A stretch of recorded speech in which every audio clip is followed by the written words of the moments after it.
Bienvenidos a nuestros podcasts de Ministerios 710. La Biblia sin censura.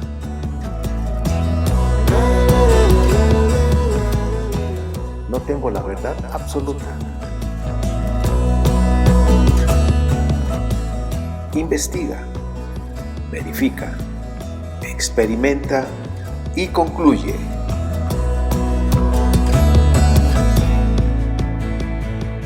Aprieten los cinturones porque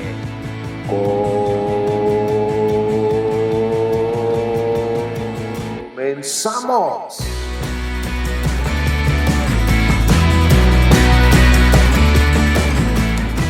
Pues buenas noches o buenos días, buenas tardes, sean todos bienvenidos.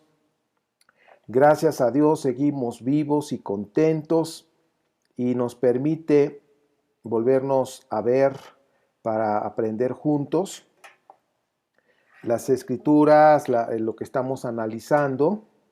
Y pues bien, vamos a ver la pantalla para empezar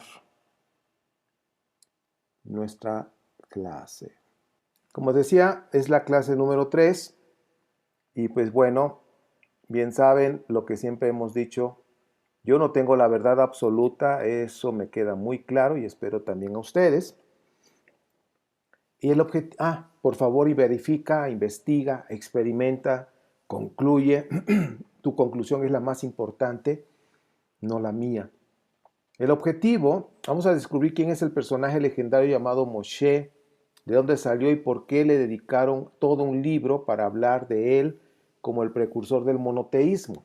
Y pues aquí vamos a conectar muchas cosas que ya saben que el monoteísmo tuvo un proceso que no fue algo de siempre, ¿no? Pues Israel siempre ha sido monoteísta.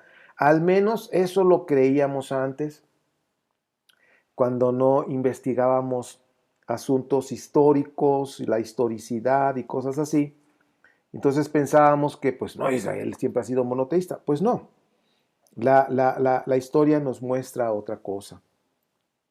Y este punto, pues vamos a estar analizando algunos detalles. La bibliografía, ahora la pongo al principio siempre, ya últimamente más bien. Introducción al Antiguo Testamento, Thomas Romer. La Biblia sin mitos, Eduardo Arens. Biblia del Peregrino, muy buenos comentarios tiene de Luis Alonso Choquel, el 1 y el 2. Tomo 1 y 2, la Biblia desenterrada de Israel Finkelstein, el creciente fértil y la Biblia. Bueno, pues hay más bibliografía, hay mucho más. De hecho, para estudiar la historia del antiguo Israel, creo que ya les compartí, lo puse en Facebook, pues una gran parte de la bibliografía que he usado para estudiar el antiguo Israel. Pues bien, como decíamos, vamos a hablar de Moshe. ¿Dónde está Moshe? Aunque ya en los cursos anteriores hemos hablado de que pues el Éxodo es parte de la epopeya que se inició en Génesis 12. Y la verdad es una bella epopeya, pero cuando uno ya descubre que es una epopeya y que ya muchas doctrinas que estaban apoyadas en esos puntos que le llamaron puntos proféticos, pues como que se empiezan a desboronar muchas cosas, y yo diría muchísimas. Hablando de Moshe, según el relato que nos cuenta la Biblia, la Torá sobre todo, Amosis, pues este personaje, Amosis, intentó lograr su rendición sitiando la fortaleza y bloqueando, ahora sí que esa fortaleza con un mismo ejército, que estamos hablando en los tiempos antiguos, con la historia, que es lo que pasó.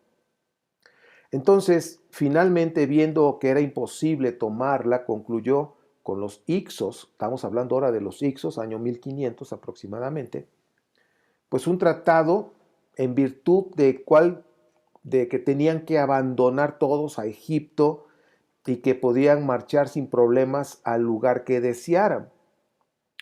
pues bueno, ustedes saben que así empiezan como que quieren llegar a un acuerdo. Pues ahorita estamos actualmente con Ucrania, Rusia, que no se pusieron de acuerdo y bueno, pues está el asunto un poquito delicado. Entonces primero buscaron hacer un trato, ¿no? Pues váyanse tranquilos a donde quieran, pero ya desocupen el lugar, ¿no? Estamos hablando como dice, bueno, ya la casa que les hemos prestado o rentado, pues ya se les acabó el tiempo, desocupen, porque la vamos a ocupar nosotros. Entonces, pero se dieron cuenta que era imposible tomarla, entonces, pues ahora sí que le dijeron a los hicsos, pues váyanse, ¿no? Ahora, la planicie del Bajo Egipto, planicie de Goshen, era una región que había sido ocupada durante un siglo y medio aproximadamente por los Hicsos, con una componente semita importante de cananeos y amorreos. Es decir, el grupo de los Hicsos era un surtido rico, ¿no? Como las galletas.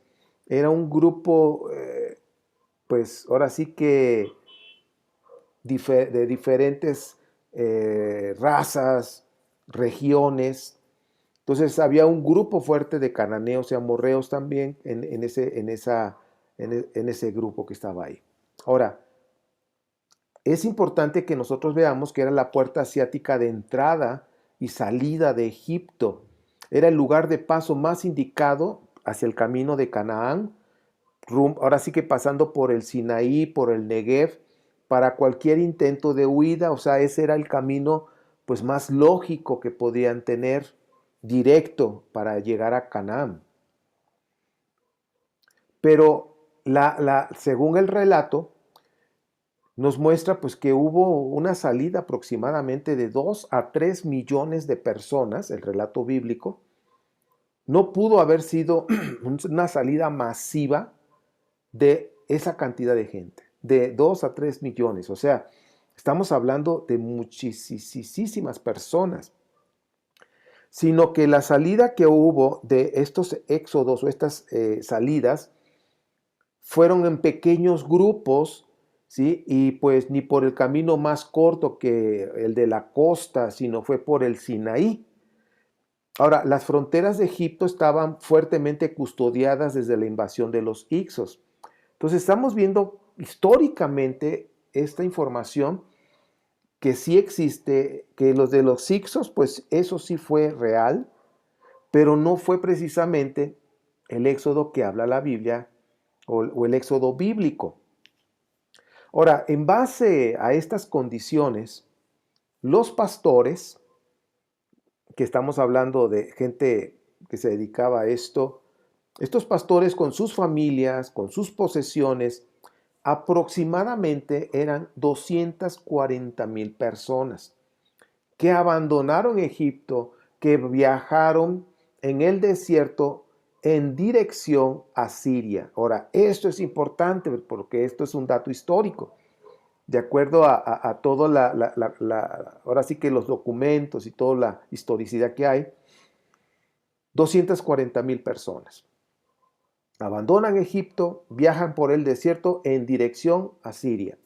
Ahora, los Hicsos, que también conocidos como reyes pastores, temiendo el poder de los asirios, que en esa época eran dueños de Asia, pues construyeron en la tierra que ahora se llama Judea una ciudad enorme, con capacidad suficiente como para dar albergue a todos aquellos miles de personas, y le llamaron Jerusalén. Ahora, fíjense cómo la historia nos va mostrando paso a paso. O sea, ¿quiénes son los que formaron a Jerusalén?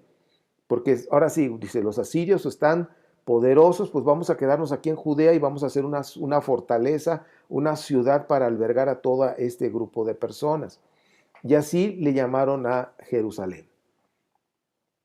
Ahora, en cuanto a Moisés o Moshe, el psicoanalista Sigmund Freud dice que en Moisés, en su escrito en Moisés y la religión monoteísta, él analiza pues todo esto, si es verdad, si hay verdad en todo este relato, de quién pudo haber sido este carismático sacerdote que Manetón le llamó Osarsef.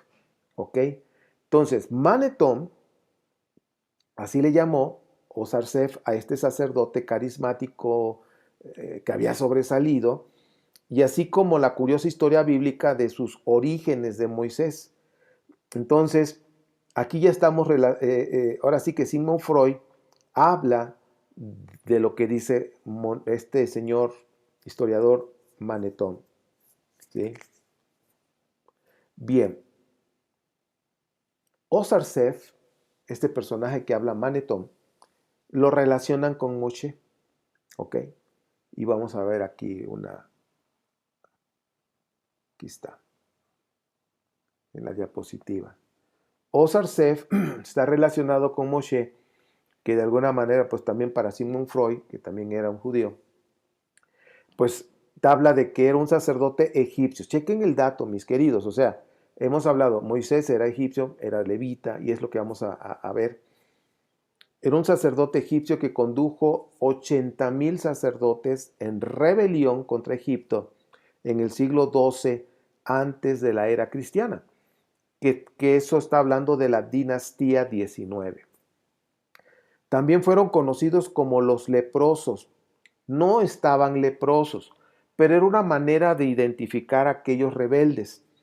Entonces, aquí esto, pongan atención, huyeron a las tierras de Canaán. Es decir, aquí estamos viendo otro grupo que salió. Ya vimos uno que fueron 240,000 que formaron a Jerusalén. Sale otro grupo de 80,000 que eran los leprosos, que así les llamaban de apodo, pero eran sacerdotes egipcios. Y luego, en Canaán, los grupos en las zonas altas, como hemos hablado de cómo se formó Israel, en las zonas altas allá en Canaán, y los refugiados de Egipto a fines de la reforma de Akenatón, ¿sí? Que ellos pues de alguna manera andaban promoviendo la religión monoteísta, hay una gran similitud con su contexto geográfico histórico, o sea, como que se encontraron en esas partes altas. Un contexto que se ubica entre el final del siglo XIV antes de la era cristiana, con las persecuciones a la muerte de Akenatón en el siglo XVII antes de la era cristiana también, dice, con el periodo de los jueces en Israel y Judá. Ahora, ya estamos hablando el periodo de los jueces, que el periodo de los jueces, de acuerdo a estos años, fueron 1200 al año 1200 al año 1000 es lo que se está viendo, lo que es el periodo de los jueces. Ahora, no pierdan de vista que se está relacionando a Akenatón, que él es el promotor o fue un promotor en aquel tiempo del monoteísmo.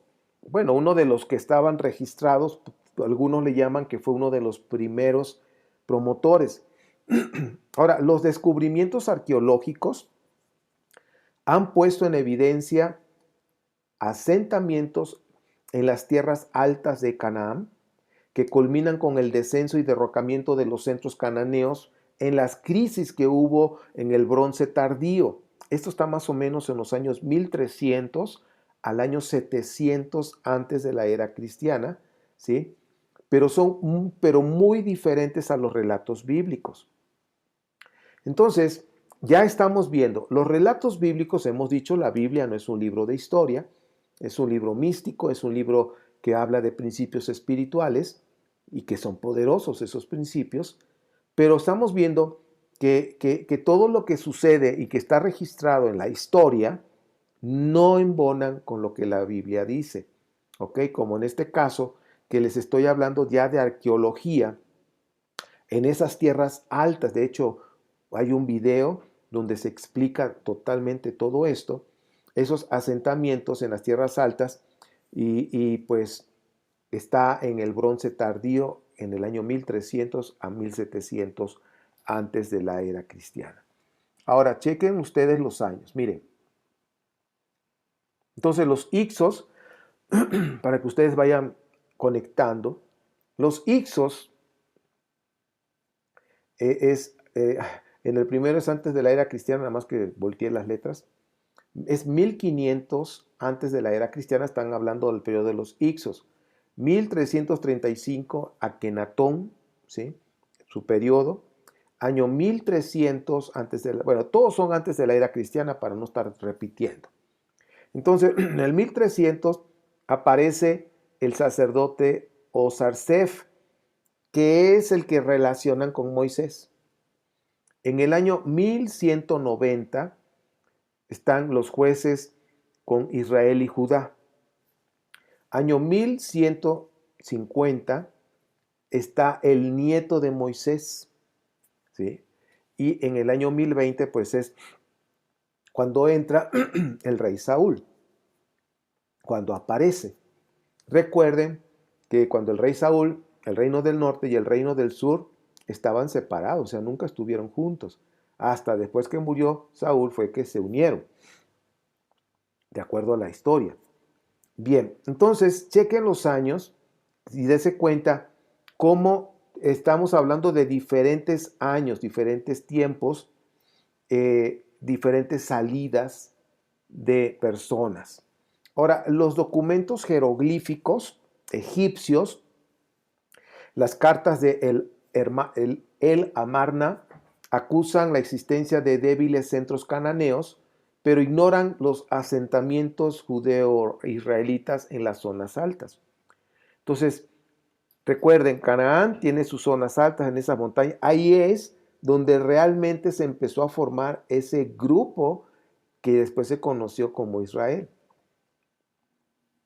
Ahora, Akenatón, el precursor del monoteísmo antiguo, Akenatón y la familia real, dice ahí están recibiendo la luz de Atón, el dios solar. Ahora, quiero decirles que todas estas cosas, y aquí es un tema que creo que vale la pena que después podamos tener un curso especial de esto para poder poner en la mesa todas las evidencias que hay. Por supuesto que lo que estamos viendo es el sol, pero todo lo que hay en la cultura egipcia, las pirámides, los jeroglíficos, los mensajes que hay ahí, una gran parte están relacionadas con extraterrestres. Ya les he dicho que hasta lo que yo he podido ver, investigar y ver también lo que la Biblia dice, ¿existen los extraterrestres? Sí. Hay muchas, pero muchas evidencias. Y aún en la arqueología y evidencias actuales, recientes, de hace año 19, año 20, 2020, o sea, hay muchas evidencias. Hay una hipótesis, bueno, ahorita no vamos a hablar de extraterrestres, pero nada más quiero mencionarles que muchos de los jeroglíficos, muchos de los dibujos tienen que ver con cuestiones de la cabeza, chequen cómo eran, aunque eran cascos, pero había ciertos seres, porque se han encontrado cráneos con los cráneos así alargados, aunque muchas veces también los amarraban en sus cabezas. Pero bueno, ese es otro tema. No nos desviemos, o más bien no me desvíe yo. Hay una hipótesis para los franceses Roger y Mesot Sabat en su obra Les Secrets de Éxodo, Los secretos del Éxodo, para los que saben francés. Dice, el éxodo bíblico no fue otra cosa que la expulsión de Egipto de los habitantes monoteístas de Akenatón. Luego de la desaparición del culto a Atón, y Akenatón no fue otro que el mismo Abraham. Entonces aquí estamos viendo ya cómo otra hipótesis ya están relacionando que Akenatón era lo que es Abraham en la epopeya israelita, en la epopeya judía, lo que simboliza, ¿no? Entonces, chequen el dato. Akenatón era el precursor, el que inició ese monoteísmo que pues no duró, nada más duró el tiempo que él estaba vivo. La gente le hacía creer que sí seguía el monoteísmo, pues como era el rey, pero bajo las aguas, bajo la mesa, seguían adorando a sus dioses antiguos. Bueno, Akenatón le sucedió, ahora sí que le sucedió, le siguió su reinado después a Tutankamón y a el faraón Ay. Esto fue en el año 1331 al 1326 antes de la era cristiana. Las fechas pues nos ayudan a entender en qué tiempo estaban puestos. Ahora, este último faraón era un politeísta que dio la orden de expulsar a los habitantes monoteístas de la ciudad de Akenatón. Entonces, ahora sí que se fue sobre los monoteístas, a esos sacerdotes de Akenatón, los persiguió y ellos tuvieron que salir, ahora sí que expulsados. Si se quedaban, los mataba.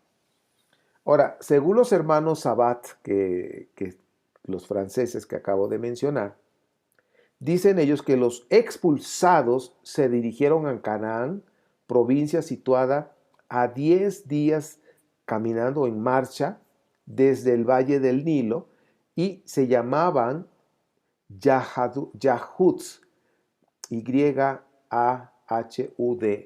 Yahud. Lo voy a repetir, Yahud, como si fuera Yahudá, pero es Yahud con DS al final, que significa adoradores del faraón. Fíjense las raíces de estos nombres. Yahud, adoradores del faraón, quienes fundaron estas personas más tarde el reino de Yahudá o el reino de Judea. Entonces, ya empieza a tener sentido las cosas. Quienes formaron, y pues bueno, por eso basaron los hermanos Abad su hipótesis por las cuestiones históricas que hay, de dónde viene el nombre de Yahudá. Y está relacionado con los adoradores del faraón, ¿sí? Que pues también fueron expulsados. Entonces, ¿quién formó Yahudá? Pues egipcios. Ahora vamos a ver el significado de Leví. Significa acompañar, adherirse a alguien. En Génesis 29:34, la última parte dice, cuando Lea dio su hijo, parió a su hijo, esta vez mi esposo se apegará a mí, porque le he dado 3 hijos. También Leví significa prestar o dar como prenda. Ahora, en la Biblia hay expresiones bastante afines. Los levitas son dados a Yahvé en lugar de los primogénitos, como viene en Números 3:12 y Números 8:16. Entonces, estamos viendo el significado, pero después vemos su ministerio, que está relacionado con el significado. El joven Samuel, dice, es cedido a Yahvé, es decir, la mamá se lo entregó a Yahvé para que estuviera a su servicio ahí en ese tabernáculo, en esa carpa en Shiloh. Bien, esto es importante en cuanto al significado del nombre de Leví. Bien. Este nombre propio de Leví pudiera ser una forma abreviada de Leviel, que se haya ahora documentado por los textos de Mari Lavi-Ili, que era ya conocido por una inscripción egipcia RVR. Ahora, el nombre significa adicto a Dios o también cliente de Dios o algo parecido, o sea, por ahí va el asunto. Entonces, chequen todo esto, cómo va los levitas y su trasfondo, significados, que ya después del exilio, pues fue cuando se asentaron más, cuando ya crearon esa epopeya que pudieron conectar a las 12 tribus, hacerlos hermanos de un mismo padre, en fin, los levitas quedaron fuera de esa hermandad, porque ellos venían de afuera. Ahora, entre los egipcios, vamos a seguir otra. Consta la sucesión hereditaria del sacerdocio, por lo menos a partir de la dinastía 19, que estamos hablando del año 1295 a 1186 antes de la era cristiana. Es decir, en Egipto los sacerdotes, pues el oficio de sacerdote, vamos a llamarlo así, se heredaba, se pasaba de generaciones. Ahora, la justificación de la ascendencia sacerdotal garantizaba el acceso a las funciones sagradas. Es decir, nadie podía tener acceso a las cuestiones del templo, la administración, los sacrificios. O sea, solamente ese linaje de sacerdotes que se hacía, así lo hacían en Egipto. Por ejemplo, el sacerdocio heredado que le llaman. Ahora, solo en los textos reconocidos como antiguos, el levita contratado por Mica o Micaías contrató a alguien como sacerdote para que continuara como ministro del santuario de Dan, en el cual se perpetúa su linaje. Es decir, Micaías había contratado a un sacerdote, según Jueces 18:30. De acuerdo a ese relato, ese sacerdote era Moisés. Y él estuvo, como sabía cómo ministrar, cómo hacer la cuestión de un sacerdote en el templo, pues Moisés, que es el relato, por ahí te lo vamos a decir por qué decimos que es Moisés, porque ahí mismo Jueces lo dice. Él sabía las cuestiones sacerdotales, pues lo contrataron con paga, y luego cuando pasó la tribu de Dan, le ofrecieron ese trabajo y él se fue, pues había más prestaciones en el otro grupo. Era una casa Micaías y acá era una tribu.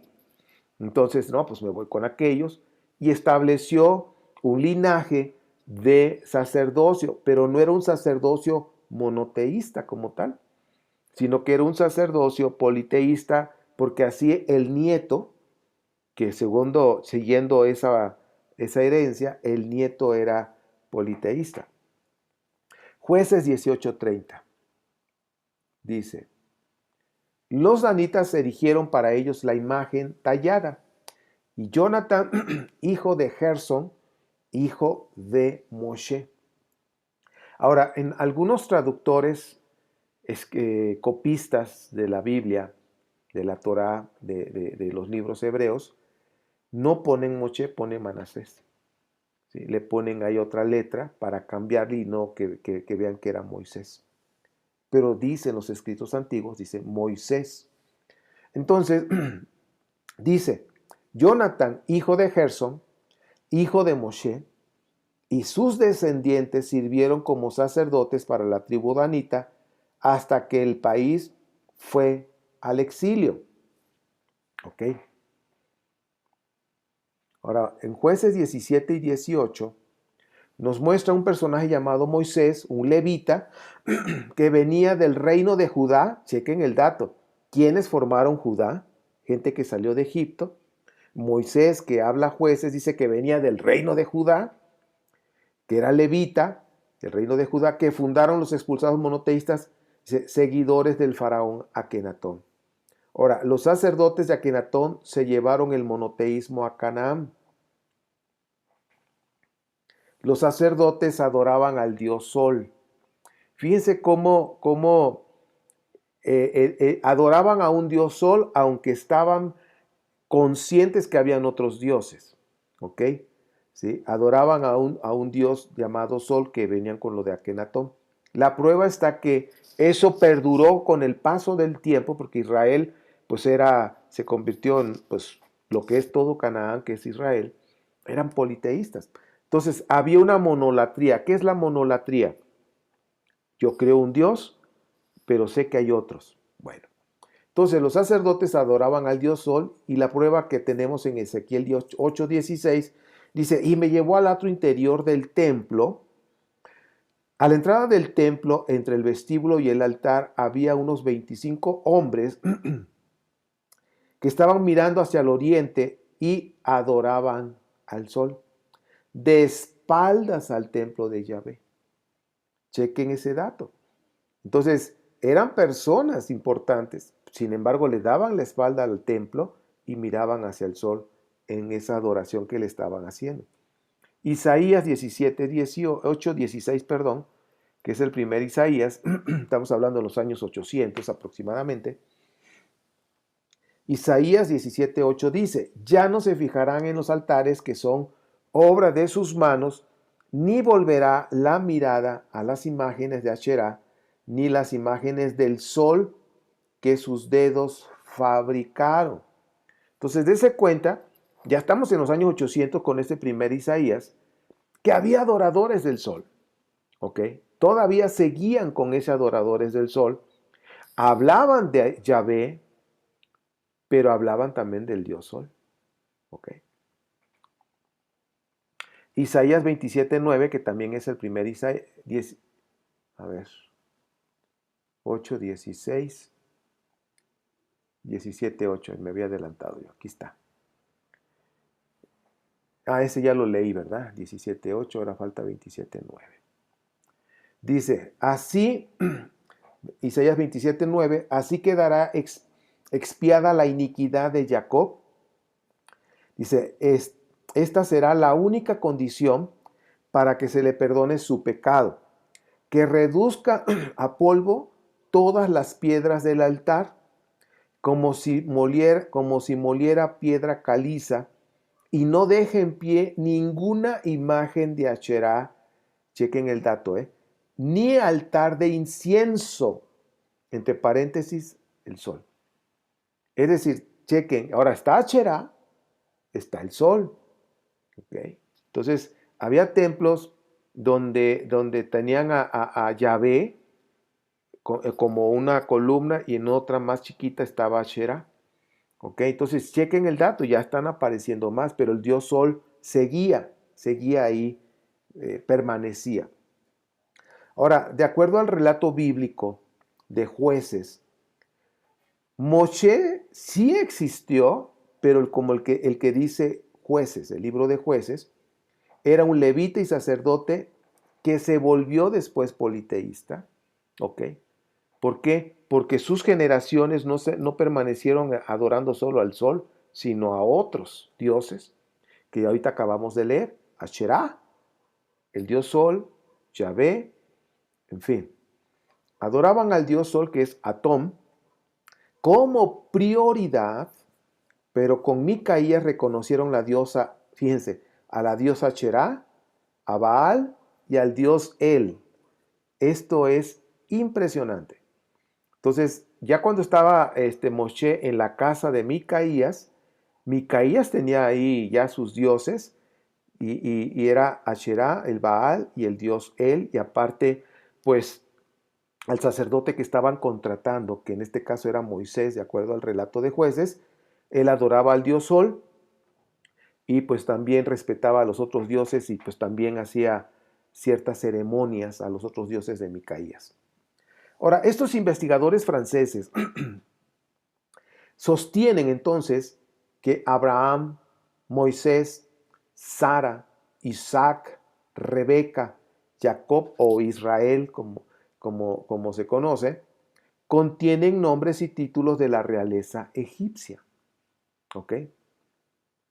Hubo una fusión de personalidades, que eso se acostumbraba en los tiempos antiguos, fusionaban dioses, también personalidades, y hubo una fusión de personalidades y función entre los faraones egipcios y los patriarcas de Israel, de acuerdo a los historiadores.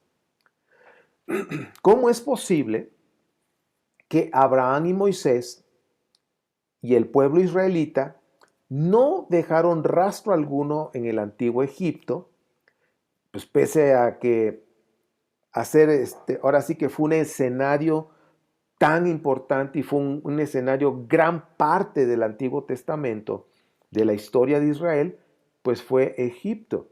Entonces, ¿cómo es posible que estos personajes tan importantes que es Abraham y Moisés no dejaron rastros algunos, ¿sí?, en el antiguo Egipto?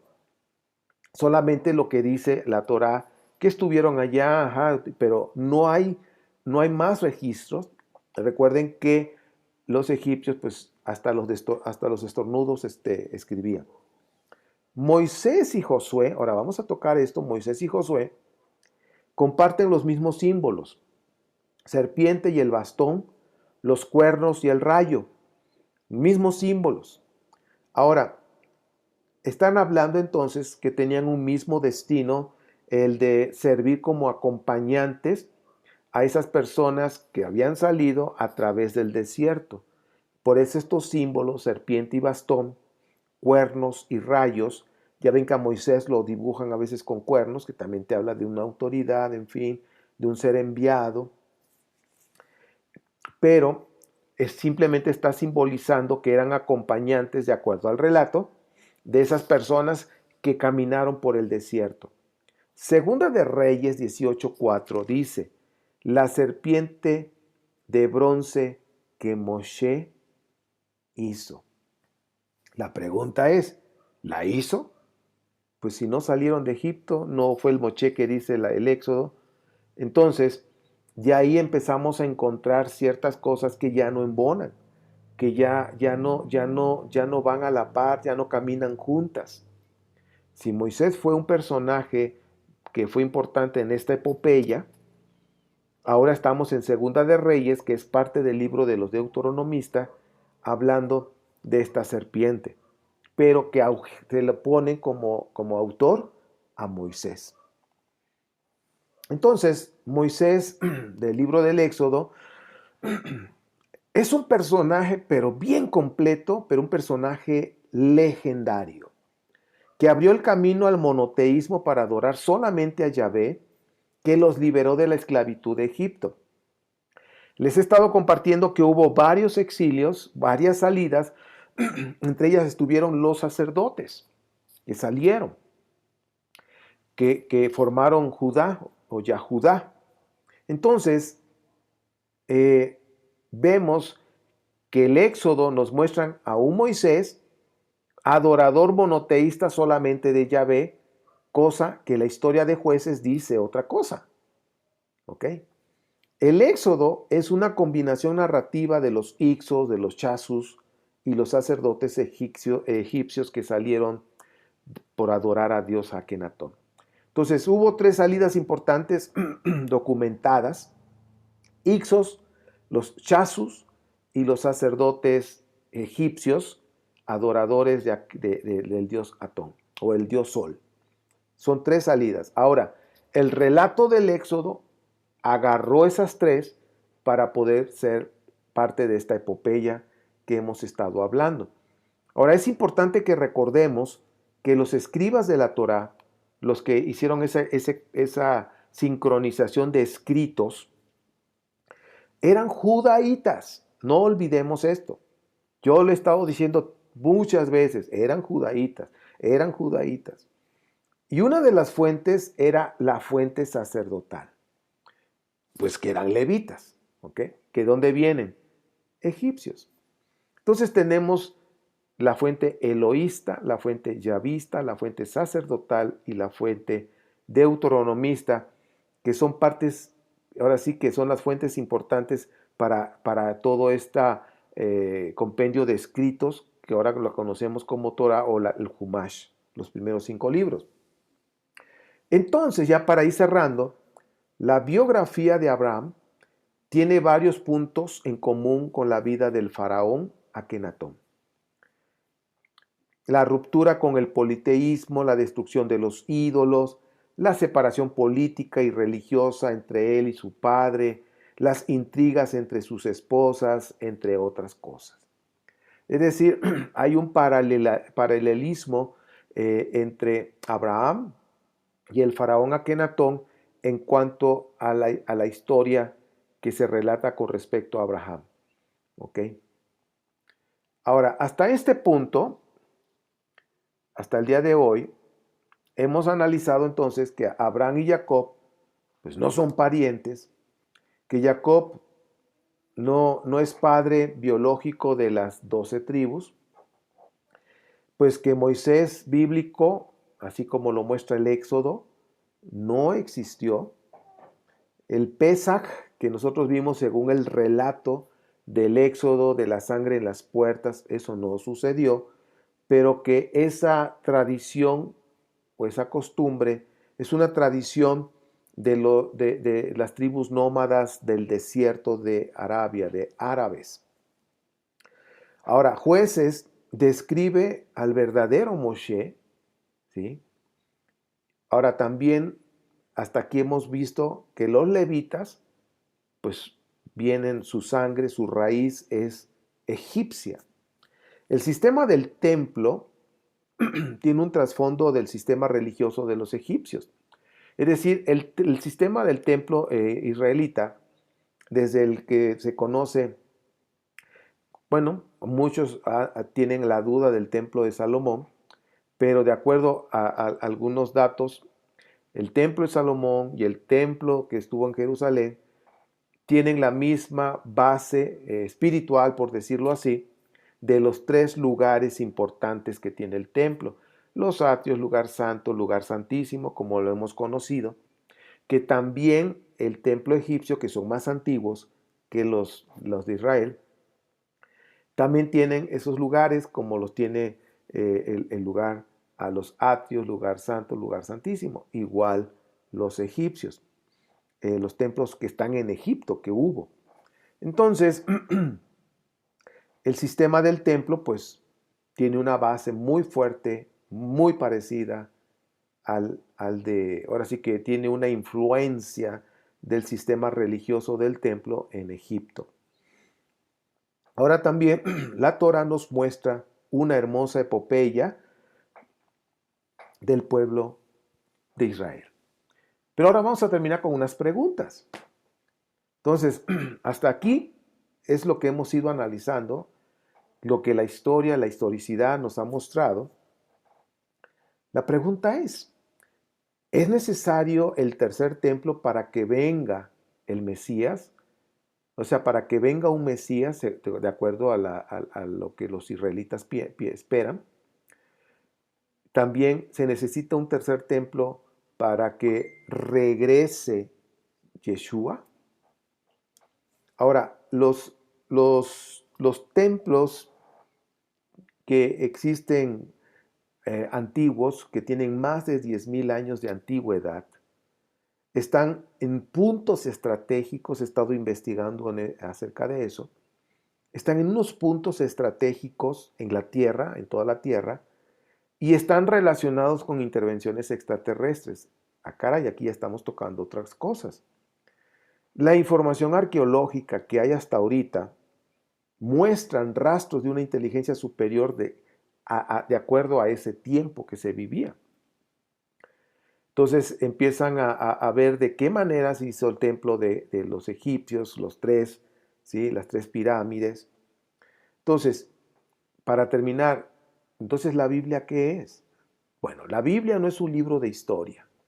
Son libros sagrados, ¿sí? La Biblia hebrea es un libro sagrado del judaísmo y la Biblia cristiana es un libro sagrado del cristianismo. A ambos se les respeta y ambos tienen principios espirituales importantes y poderosos que yo en lo personal he experimentado y que me han servido. Los principios espirituales, ¿sí? Me han ayudado a conectarme más con Dios. Pero, aquí está el punto, no hay que tomar a la Biblia como de manera literal como un libro de historia, sino hay que respetarlos como libros sagrados. ¿Por qué? Pues porque no es un libro de historia como lo acabo de decir. Pues ahora, ¿qué sigue? Ustedes ahora tienen que investigar, tienen que verificar todo esto que estoy hablando, porque realmente pues esto nos cambia el panorama de muchas teologías que hay, por ejemplo, en los mesiánicos, que no, pues se tiene que construir el templo, si no, no va a regresar el Mesías. Y la pregunta ¿es necesario el templo? ¿Se necesita? ¿Es algo que Dios quiere para poder conectar con nosotros? Y pues la respuesta es no. Pues no, o sea, ya desde que se cerró el templo, se destruyó con los romanos, han sido, vamos a cerrar los números, 2000 años. ¿Y qué pasa? Pues la humanidad se ha conectado con Dios, ¿sí? Directo con Dios, como la película que nos recomendó nuestro querido Rafael Vides de PK, de esta película india. Cuánta religiosidad, cuántos dioses hay, y hasta que pudo ver que era directo con Dios el asunto. Entonces nos damos cuenta, con todas estas cosas que estamos analizando, que las teologías que estamos viendo se contradicen. No hay una unidad teológica. ¿Ok? Por eso hay más de 10, 15, 20 teologías diferentes. Y pues la cuestión es, ¿qué vamos a creer o qué vamos a hacer? Si nos vamos a poner nuestra vista en las teologías, es simplemente se están formando nuevas religiones y cosas así. Yeshua, nuevamente lo menciono, Yeshua histórico, que a veces preguntan, ¿existió? Sí, el Yeshua histórico sí existió. Hay evidencias escritas. El, el que después ya en el siglo, pues ya después del segundo siglo, llamaron Jesucristo, que es el que inventaron en el cristianismo, ese no existe, no existió. No es lo mismo Yeshua de Nazaret que Jesucristo. Son dos personajes diferentes. Yeshua de Nazaret sí existió. Jesucristo es una invención del cristianismo, de los sacerdotes cristianos que estuvieron pues traduciendo los escritos de la Biblia cristiana y pues cada vez que iban copiando, pues le iban agregando cosas. Entonces lo que ahora tenemos en los escritos de la Biblia cristiana son muchas cosas que han sido alteradas, ¿sí? Hay más de 5,000 escritos y que están guardados allá, que pues la gran mayoría no las tiene, pues no las tiene Roma, están allá en Alemania. Los famosos evangelios apócrifos, que son en total con los evangelios canónicos y apócrifos, tenemos ahora sí que 86 evangelios.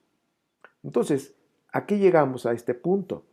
Si vamos a hablar de teologías, pues no hay unidad teológica en la Biblia hebrea y en la Biblia cristiana. ¿Hay unidad teológica entre la Biblia cristiana y la Biblia hebrea? No la hay. Entonces, esto ha abierto pues el campo a formar pues todas las religiones que hoy conocemos. Regreso al punto de Yeshua. Nada más que hice ese paréntesis, que Yeshua de Nazaret, él se enfocó más a enseñar la espiritualidad, que es la conexión tú directamente con Dios, de corazón a corazón, como lo decía Isaías, ¿sí? Este pueblo me honra de labios para afuera, un pueblo religioso, dice, pero su corazón está lejos de mí. ¿Y qué fue lo que enseñó nuestro bendito Maestro? Que las personas, su corazón estuviera cerca de Dios, que se conectara con Dios, espiritualidad. No estuvo en contra de la religión judía. Él enseñó el judaísmo, él enseñó la Torá, pero la espiritualidad de la Torá. ¿Ok? Por ejemplo, ustedes ven los relatos que nos dicen los relatos de los evangelios canónicos de la Iglesia Católica, que es la Biblia cristiana, habla de que cuando un leproso se sanó, Yeshua le dijo, ve con el sacerdote, preséntate y haz todos los ritos que se hace cuando un leproso es sanado. ¿Y por qué dijo eso? Porque esa persona era judía, ¿sí? Y él sabía que se tenía que hacer, y Yeshua en ningún momento estuvo en contra de la religión que se practicaba, porque él enseñaba la Torá, pero enseñaba la espiritualidad. Entonces, cuando sanó a esa persona, de acuerdo al relato, le dijo, pues ve al templo, haz todo lo que tengas que hacer, así como lo han enseñado los sacerdotes, así haz tú, hazlo. Haz tu ofrenda, haz el baño ritual, haz todo de purificación, haz todo como está ahí. ¿Ok? Pero recordemos también que Yeshua tuvo su maestro, Juan el Bautista, que era de los esenios. Los esenios no tragaban a los del templo por toda la corrupción y toda la, bueno, vamos a llamar corrupción y negocios y todo que había en el templo. Y Yeshua de alguna manera no estaba tan involucrado en el templo, que iba al templo en el Shabbat, que iba al templo en las fiestas. ¿Por qué? Porque es donde había más gente y pues podía compartir ¿sí?, el mensaje de espiritualidad que tenía para la gente. Por eso, ¿por qué la gente lo seguía? Porque hacía milagros, pues de acuerdo a los relatos, sí, ¿ok? Pero es porque escuchaban algo diferente, no tan religioso, ¿sí? Hablaba más del amor, de brillar, ¿sí? Los mensajes de espiritualidad de Yeshua, eso fue lo que lo hizo ser grande, ¿sí?, conectar a la gente, que se conectara con Dios. Entonces, hasta este punto, nos damos cuenta que el templo es importante en el judaísmo. Sí, sí es importante, pero la pregunta ¿es relevante que se construya? No. Se construya o no se construya, yo hablo por mí. ¿Va a afectar mi relación con Dios, mi intimidad con Dios? No. ¿Va a mejorar? Tampoco. No. ¿Necesitas el templo, Ernesto? No, no lo necesito. Mi conexión es directa con Dios. No necesito intermediarios. Mi conexión es directa con Dios. Entonces, aquí está el punto, y ahí es donde salen las doctrinas, donde sí se necesita templo, sí se necesita intermediarios, y tiene que ser, ahora sí que el que va a gobernar, chequen el dato, tiene que ser un descendiente de Judá. Y ya vimos de dónde viene. Bueno, hasta aquí vamos a dejar la clase, y espero que haya ampliado un poquito más, que estas preguntas, estas cuestiones, que estas preguntas que puse, pues hagan reflexionar tu vida para que cuestiones tu fe. Aquí no estamos diciendo que lo que tú crees está mal, no, Señor. Simplemente estamos cuestionando la fe. Estamos cuestionando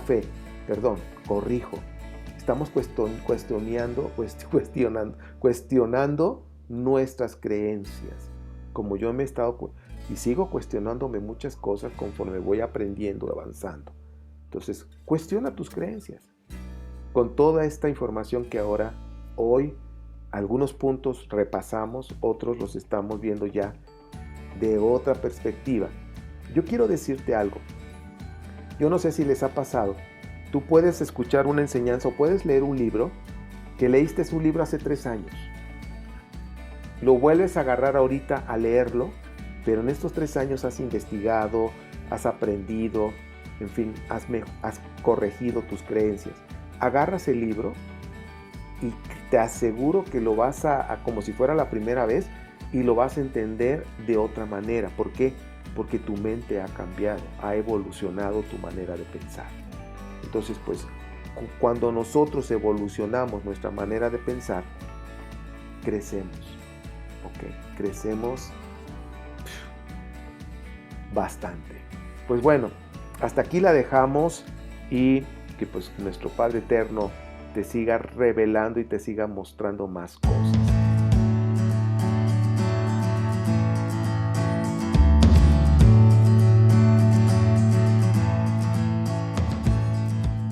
¿Fue de utilidad nuestro contenido?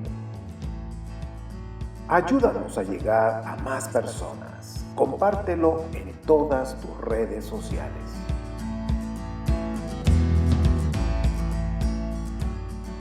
¿Quieres contactarnos?